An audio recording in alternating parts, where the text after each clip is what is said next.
Hello everyone! The Gamesir X3 Pro is now the best controller that Gamesir has to offer. This controller delivers a lot of value, and I'll be showing everything to you today in this review.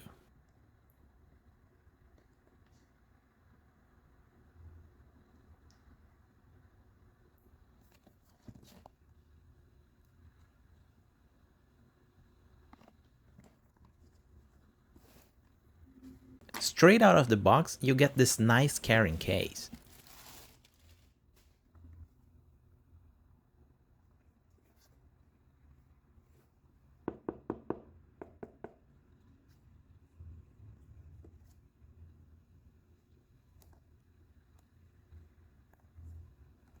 And here you have a high quality USB Type-C cable.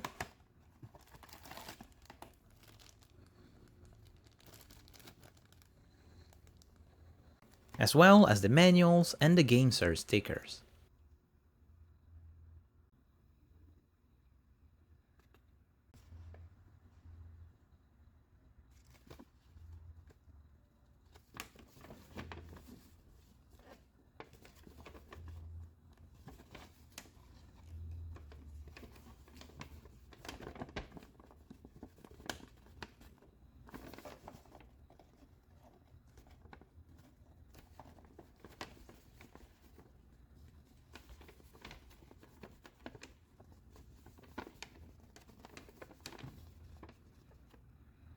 And here's what's inside the carrying case.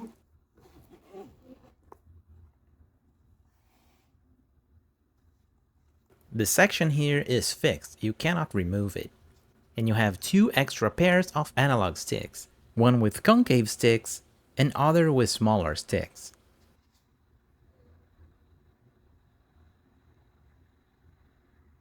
There is also an extra D-pad shaped like the umbrella logo of the Resident Evil series. And let's take a look at the X3 Pro controller.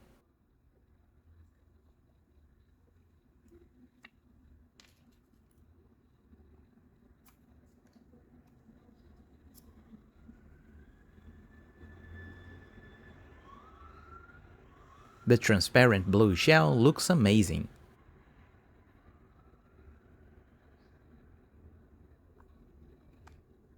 And in the back we have a Peltier cooler.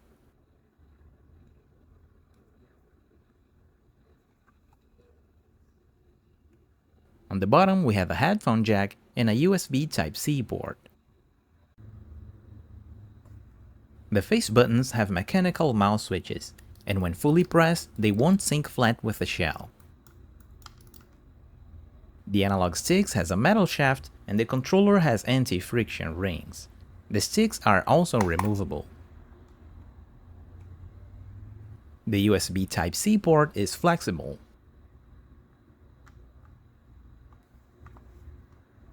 The shutter buttons are easy to press and it also uses mouse switches. And the same goes for the triggers. They're digital triggers with mouse switches. The buttons have tiny holes on the sides. Turns out you can remove these buttons and reorganize the layout as you wish. The buttons attach magnetically to the controller and they're very secure in place.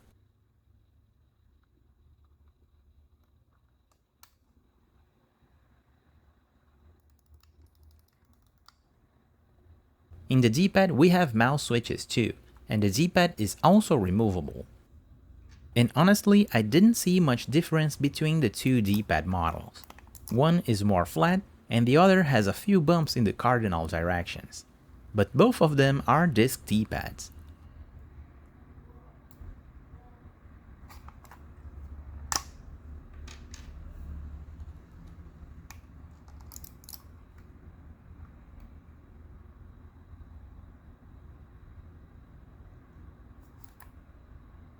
Here we have a home button, a capture button, a select button, and a start button.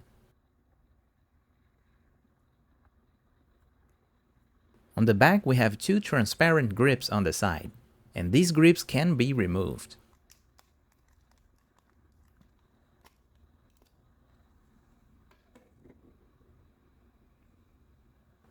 Removing the grips makes this controller feels as the past models, the X2 and the X2 Pro. And my biggest complaint with these models is that the D-pad is in an awkward position. The ergonomics are just bad and it's very uncomfortable to play like this. But with these extra grips on the X3 Pro, it is much better now. It makes the controller a whole lot chunkier, and thanks to that, your thumb has much more space to move around. In the end, you have the best of both worlds. If you want a slim controller, you can remove the grips. And if you want more comfort, you can add the grips back. The grips attach the controller through these pins on the screw holes.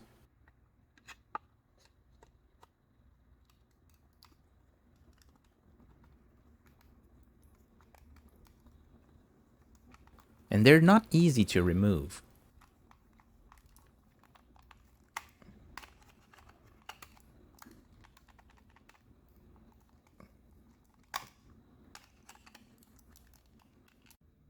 Another complaint of this model is that the distance between the buttons and the analog sticks is too short.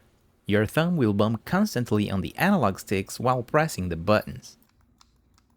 A solution for that is to use the smaller stick. It greatly reduces the size of the stick, but in turn you have more space to push the buttons freely.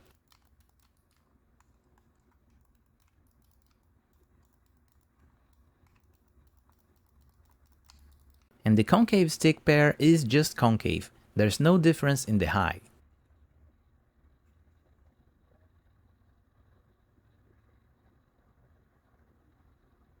On the stretch test, this controller is very solid.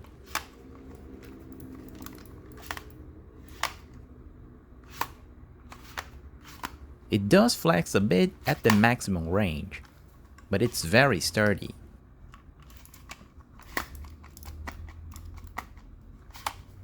And you can see that the cables and springs are high quality too.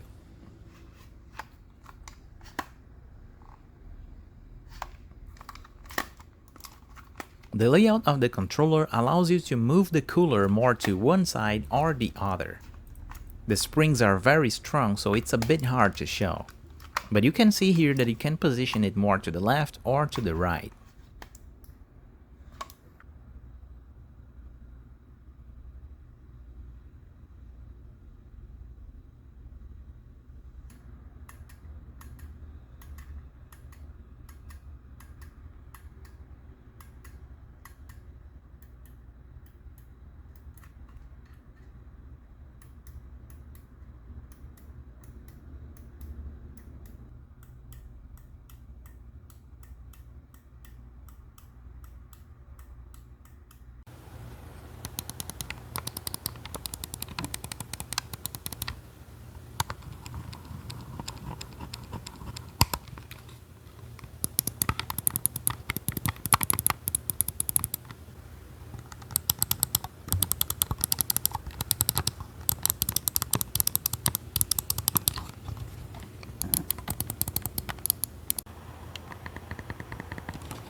The cooler on this phone has to be powered by an external power source. Peltier coolers drains a lot of power, so it would end up sucking your phone batteries dry in a few minutes.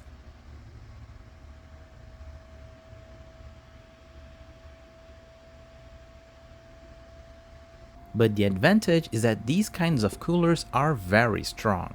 It's very efficient and the temperature drops very fast.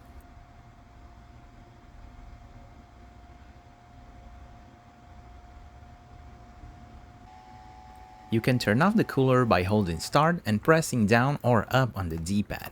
There's 3 levels of speed: off, low speed, and high speed.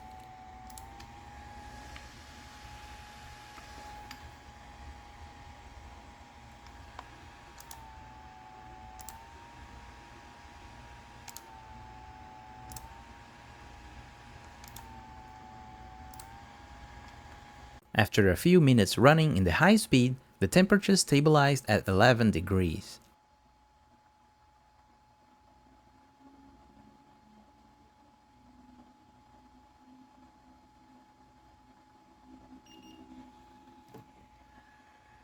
It feels like a very cool soda can.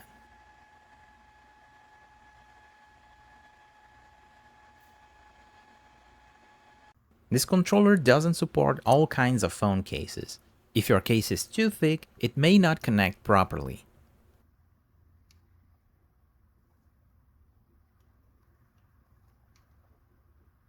But without a case, it fits perfectly.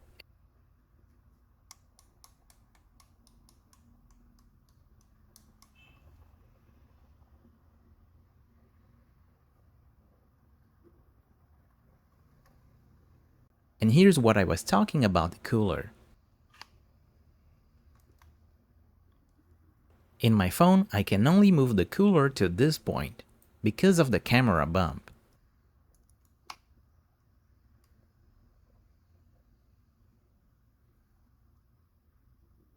When you plug an external power source, it will power the phone and the cooler at the same time. As I shown before, you can turn off the cooler by holding start and pressing down.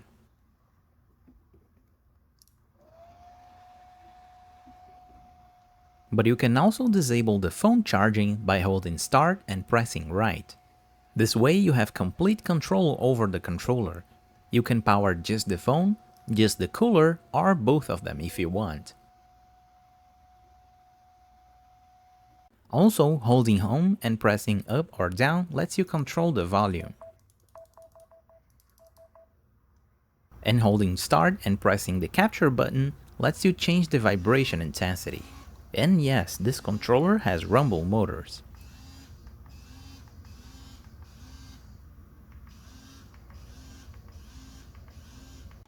When you connect it to the phone, it is detected as an Android controller. It's hard to see here, but the light is blue. And if you hold start and select for a few seconds, it enables the PlayStation mode. This mode can be used with the PlayStation Remote Play app. Testing the D-pad, this time the D-pad is perfect. The diagonals are easy to press, the input is very consistent in all four corners, and there is a nice pivot in the center.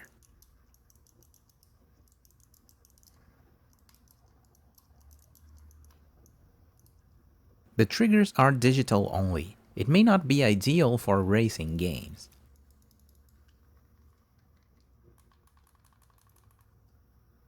And the quality of the analog sticks is perfect. It has a perfect circularity, no cardinal snapping, and the dead zone in the center is very tiny.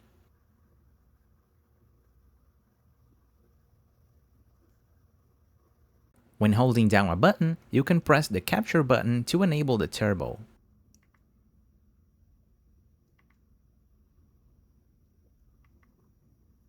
Holding capture plus the A button will swap the layout from Xbox to Nintendo Switch.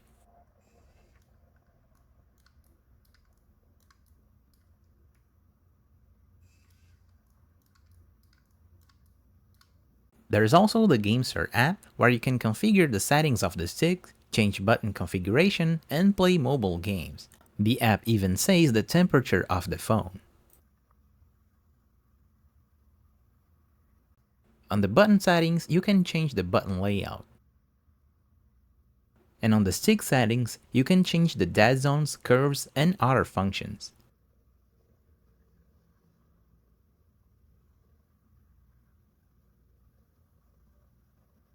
Touching here, you will find a few hidden settings.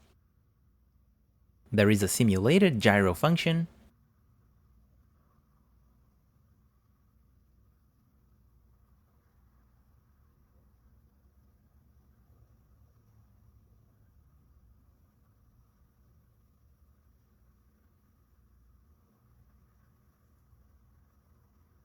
and there's the cooler settings.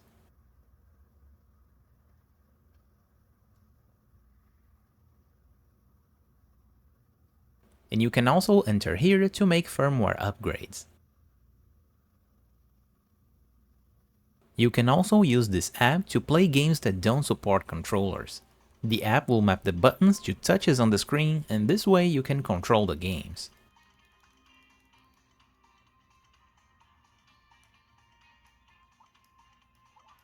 And the controls are perfect. Thanks to the good quality of the sticks, aiming is fast and precise. Now, this is one of the controllers where I didn't feel very comfortable disassembling. And there is a lot of hidden screws, springs, cables, and the chances that I could damage something disassembling it is very high. But I'll try to disassemble at least one side to show how it looks inside. Removing the 4 screws didn't open it. I tried very hard and used the prying tool and still no success.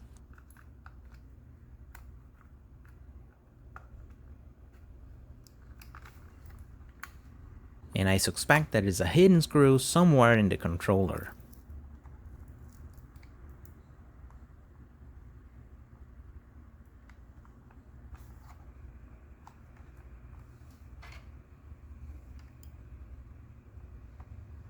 Removing these parts can result in permanent damage to the plastics, and it will also weaken the adhesives. It's not recommended.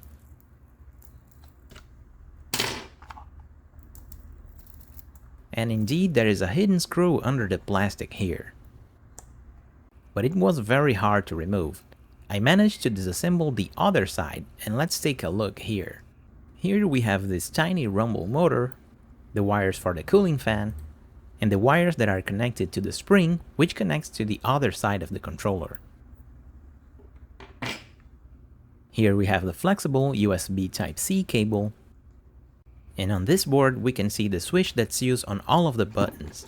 It's a KO mouse switch.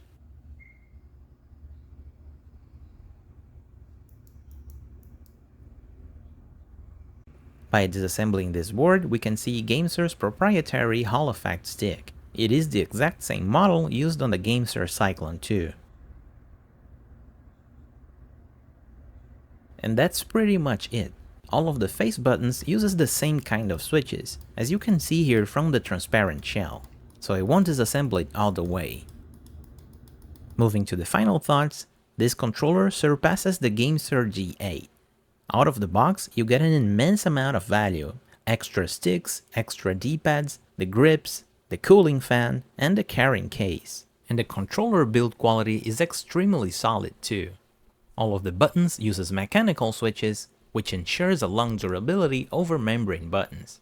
The Hall Effect sticks also have a superb quality. They're very precise and durable. The D-pad is also perfect, especially when compared to the faulty D-pad of the Gamesir G8. The Gamesir app ensures high compatibility with any kind of game in your smartphone. And the only con that I can think of is that this controller is not very compatible with different phone cases. You may be able to use if your phone case is thin, but if you use a thicker case, it won't connect properly. And that's it for today's review. What do you think about the Gamesir X3 Pro? Leave your opinions in the comments. As always, thanks for watching, and I'll see you next time.